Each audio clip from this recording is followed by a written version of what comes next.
আসসালামু আলাইকুম ওয়া রাহমাতুল্লাহি ওয়া বারাকাতুহু। আল্লাহ তাআলা কুরআনুল কারীমে বলেছেন, কুল্লু নাফসিন যায়িকাতুল মাউত। প্রত্যেক মানুষকে মৃত্যুর স্বাদ গ্রহণ করতে হবে এবং প্রত্যেক মানুষ মরার সাথে সাথে, ইন্তেকাল করার সাথে সাথে মানুষের সমস্ত আমল বন্ধ হয়ে যায়, শুধু তিনটি আমল ব্যতীত।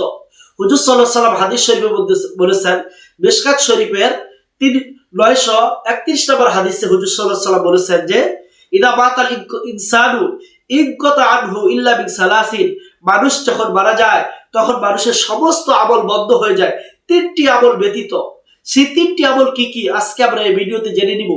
এক নাম্বার হলো, মানুষের যে আমলটা মৃত্যুর পরও জারি থাকে সেটা হলো সদাকতি জারিয়া, অর্থাৎ জীবিত অবস্থায় মানুষ যদি কোনো সদকাতুল জারিয়া, কোনো সদকা করে যায়, সেই সদকাটা মৃত্যুর পরে সেই সদকাটা যদি কেউ আমল করে ওই সদকার উপর, তাহলে সে ওই আমল কবর শেষে আমলের সব পেতে থাকে।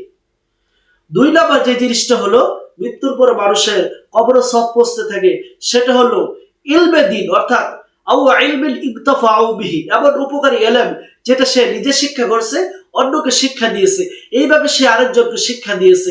এইভাবে শিক্ষা দেওয়ার যে একটা সওয়াব, যে আরেকজনকে শিখাইছে, সে আরেকজনকে শিখাইছে, এই শিখানোর দ্বারা যে সওয়াবটা হয়েছে সে কবরে শুয়ে পেতে থাকবে। তিন নাম্বার হলো আওয়ালাদিন সালিহিন ইয়াদউ লাহু, নেক সন্তান যদি পিতামাতার জন্য দোয়া করে, ওই নেক সন্তান ওই দোয়াকে আল্লাহ তাআলা কবুল করেন। অর্থাৎ কোনো পিতামাতা যদি মারা যায় এবং দুনিয়াতে তাদের কোনো নেক সন্তান থাকে, অর্থাৎ সন্তানকে হাফেজ বানায়, আলেম বানায়, দিনদার, পরহেজগার বানায়, ওই নেক সন্তান যদি পিতামাতা মৃত্যুর পরে হাত তুলে বলে রব্বির হামহুমা কামা রব্বায়ানি সগীরা, তাহলে আল্লাহ তাআলা ওই দোয়া কবুল করে নেন, আমিন। আশা করি আমরা সকলেই বুঝতে পারছি।